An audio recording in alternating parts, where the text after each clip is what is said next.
Senator Peters caught nominee Bernie Moreno in a direct contradiction. Moreno built his public image around mysterious overseas missions and smelling war, but testified under oath he'd never traveled abroad. Then the FBI report showed Georgia and Azerbaijan in 2021. So my question for you, sir, is before your time in Congress, other than on vacations with your family, have you ever traveled to a foreign country? No. You've never traveled to a foreign country?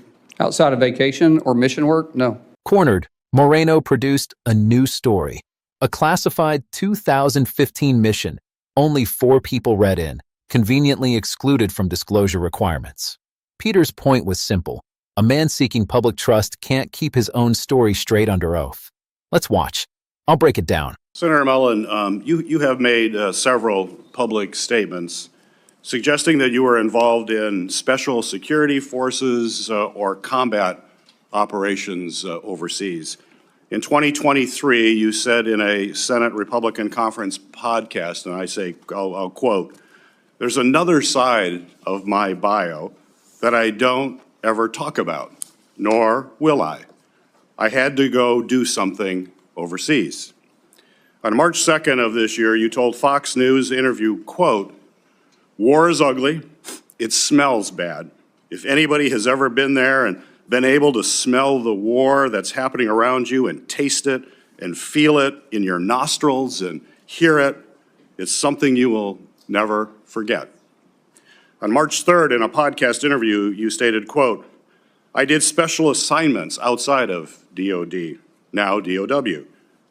I never wore the uniform or the flag on my shoulder, but I might have been in the same area." Your statements in public interviews and your responses to the committee are, quite frankly, are confusing and they are inconsistent. And I'd like you to clear this up. You're under oath. We can clear it all up right now. And first, I'd like to ask unanimous consent to enter into the record my letter to you on March 11th and your addendum to the committee of March 12th regarding any overseas special assignments. Without objection. So my question for you, sir, is before your time in Congress, other than on vacations with your family, have you ever traveled to a foreign country? No.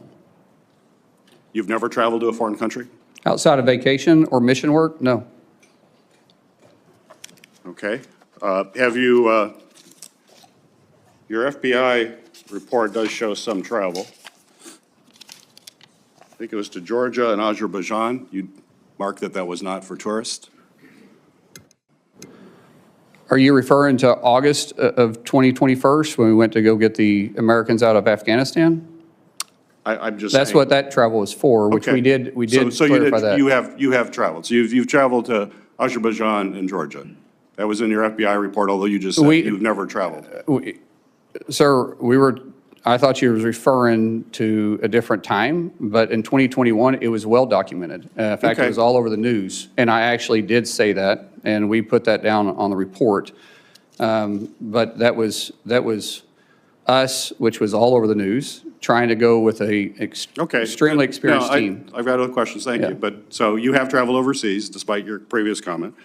Were you ever, excuse me, ever an employee, volunteer, or otherwise involved with the Department of Defense, the State Department, or other U.S. agency or contractor for any of those departments? No, and Senator, I think there's a misunderstanding here that I could clear up if you want me to clear up for you. Please. Okay, so, which this is a official trip, and it is classified. But in 2015, I was asked to train with a very small contingency and go to a certain area, which was scheduled for 2016. During that time, I was asked to go through, had to meet certain training qualifications, had to go through SEER training. The training and stuff was kind of fun. The SEER training was absolutely awful.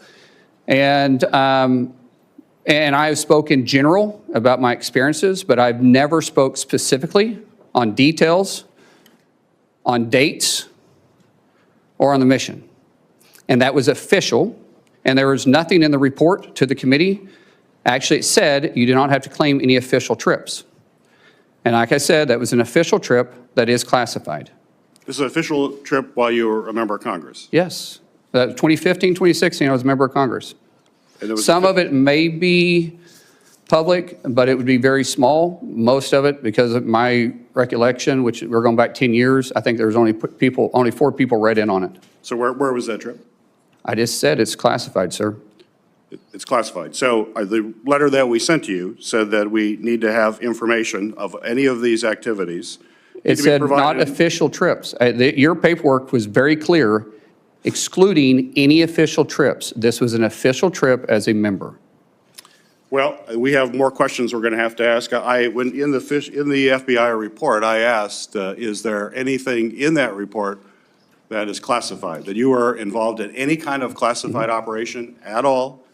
And there's none. It was also excluding, it also said excluding official duties. It says that.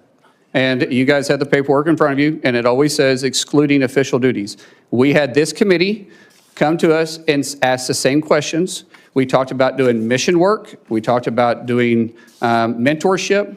But they said official duties that was in your official capacity does not have to be talked about. So where did you smell war?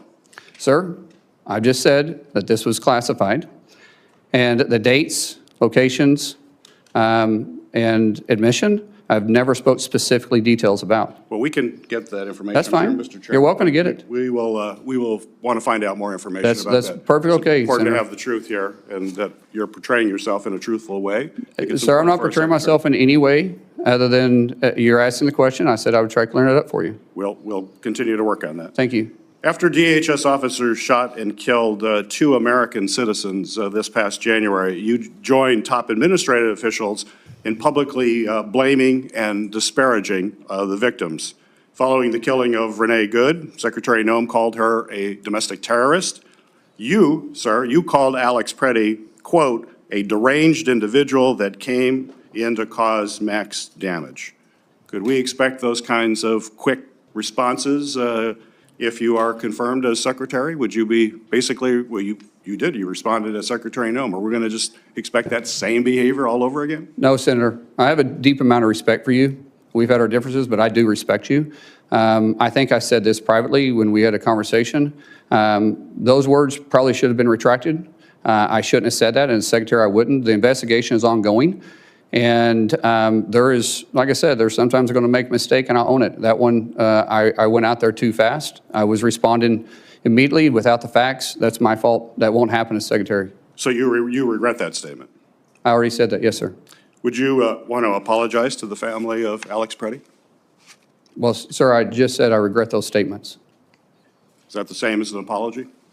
I haven't seen the investigation. We'll let the investigation go through, and if I'm proven wrong, then I will absolutely. How would you characterize your relationship with President Trump? He's a friend. How frequently have you spoken with him in the past year? Often, most of the time about my family. If you want to explain the friendship, I'll tell you. My wife will tell you the same thing. When someone loves your kids when they're going through a difficult time, like we have, the amount of outpouring of support from the president and the friendship we saw going back to 2000 or 2020 was quite remarkable. And so I speak to the president from a friend level more than I do a policy level. Okay. I have more questions, but my time is up. Thank you, Senator. Doing it in a second round. Thank you. There is something almost surreal about watching a man who has spent years cultivating a persona as a mysterious operative with a hidden past sit under oath and try to explain away his own words. Bernie Moreno has built a public identity around being someone who has been there, who smelled war, who tasted it, who felt it in his nostrils, who did special assignments outside the Department of Defense, who had to go do something overseas that he can't talk about. It's a compelling story. It's the kind of story that impresses people. It suggests experience, toughness, credibility. It suggests that when things get hard, this is someone who has already been through worse. But here's the problem with cultivating a persona based on mystery. Eventually, someone is going to ask you to clear it up. And when they do, you have to pick a story. You have to commit. You have to tell the truth because you're under oath, and the alternative is perjury. So Peter starts by laying out the public record, the podcast, the Fox interview, the special assignments, the smell of war, the taste of it, the words Moreno himself chose. carefully crafted to suggest something without actually saying it. And then Peters asks the simplest possible question. Before Congress, outside of family vacations, have you ever traveled to a foreign country? Moreno says no. No travel. Not once. But the FBI report says otherwise. Georgia, Azerbaijan, 2021, not tourism. So Moreno pivots. Oh, that was the Afghanistan evacuation. That was all over the news. That was well documented. But Peters doesn't let him off the hook. You said you never traveled. You traveled. So which is it? Moreno tries again. There's a misunderstanding. He can clear it up. And then he tells a new story. A classified mission. 2015, 2016. Asked to train with a small contingency. Tier training. SEER school. Awful, he says, but kind of fun. Official. Classified. For people read in. He doesn't have to disclose it, he insists, because the committee's paperwork excluded official trips. This was an official trip as a member. But wait, the Afghanistan trip was official too. That was also official. And he didn't mention that until the FBI report forced him to. So how many official trips are there? How many classified missions? How many times has he smelled war? Peters asks the question that cuts through all of it. Where did you smell war? It's classified, Moreno says. Dates, locations, mission. He's never spoken specifically about the details. But he has spoken. He's spoken publicly for years about the smell of war, the taste of it, the feeling of it in his nostrils. He's spoken about special assignments, about being in the same area.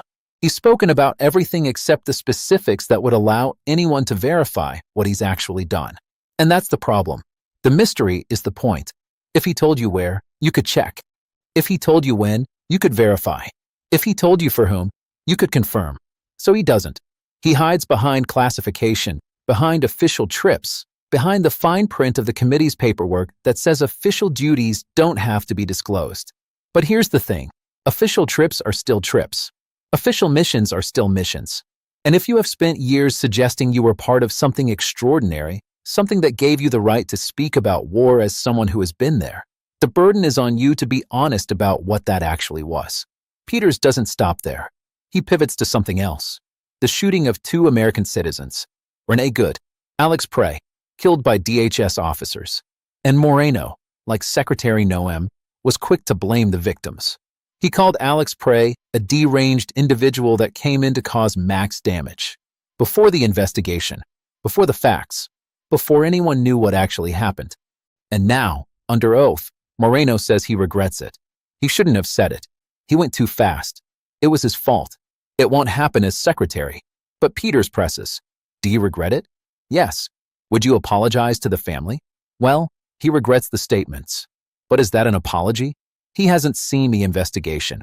If he's proven wrong, then he will absolutely. That's not an apology. That's a conditional apology. A maybe apology. And if I'm forced to apology, a man who wants to be secretary, who wants to be in charge of an agency that deals with life and death decisions, is telling the family of a man killed by federal officers that he'll apologize if the investigation proves him wrong. That's not accountability. That's waiting to see which way the wind blows. Then Peters asks about President Trump. Moreno calls him a friend, speaks to him often, mostly about family. The friendship goes back to 2020, the outpouring of support. It's a revealing answer, not for what it says about Trump, but for what it says about Moreno. This is a man who has a direct line to the president, who speaks to him often, who calls him a friend, who, if confirmed, would be running an agency that answers directly to that same president, and who, when asked under oath about his own background, gave answers that shifted and changed and hid behind classification and paperwork exceptions. Peters ends his time by saying they'll continue to work on it. It's a polite way of saying the hearing isn't over. The questions aren't answered. The truth isn't clear. And until it is, the American people deserve to know whether the man seeking this position has been honest about who he is, where he's been, and what he's done.